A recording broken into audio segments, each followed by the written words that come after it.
abejonės. Esu tikras, kad tas, kuris jumyse pradėjo gerą darbą, jį ir pabaigs iki Jėzaus Kristaus dienos. Laiškas Filipiečiams 1 skyrius 6 eilutė. Kartais mus apima stipras abejonės, ar mus apskritai Dievas priima ir ar apskritai mes esame teisingi krikščionės. Tai sunkus laikai, pilni savigraužos, savikritikos ir sujauktų jausmų. Kartais viskas einasi blogai ir mes nebematome Dievo palaiminimo savo gyvenimuose. O kartais mes norime visą mūsų tikėjimą išmesti už borto ir leistis nešami masų. Bet Dievas nesiliaus. Jis pradėjo mumyse gerą darbą ir jis jį pabaigs. Mes turime nukreipti savo žvilgsnius nuo mūsų pačių nepilnavertiškumo į Dievo malonę. Mūsų abejonių priežastis dažnai yra mūsų pačių netinkamumas. Ir tai teisinga prieš Dievą. Mes neturime nieko, ką galėtumėm pavirsti į gerą.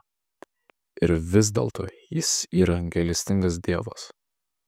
Tol, kol Dievo dvasia mumyse daro savo darbą ir jį mus nori priartinti prie Dievo, dar ne per vėlu, nes jis vis dar turi mums vilties, gal geriau su savo abejonėmis, kaltinimais savo bei supratimo stoką patekti į Dievo rankas ir imtis jo žodžiu. Jis yra ištikimas, net jei aš neištikimas. Jis pabaigs savo darbą, net jei aš pilnas abejonių. Jis yra didesnis už mane.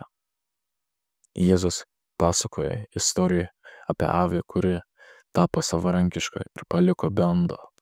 Jį klaujojo, kol neįsipainiojo į erškėčius.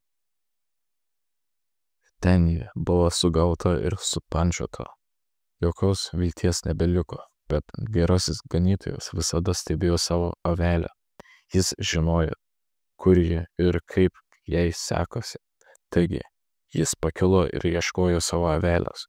Ją rado, išlaisvino, paėmė ant rankų ir parsinešė namo. Taip, Jėzus nepalieka mūsų vienų. Jis sako, niekas negali išplėšti jūsų iš mano rankų. Jis neleidžia, kad priešas laimėtų net vienos vienintelės sielos. Jei tu pradėjai eiti kartu su viešpačiu, jis pabaigs savo darbą. Tikrai taip. Jėzau, mes ateiname pas tave, nes tu turi gyvenimo žodžius. Tu esi ir mano gyvenimo viešpats.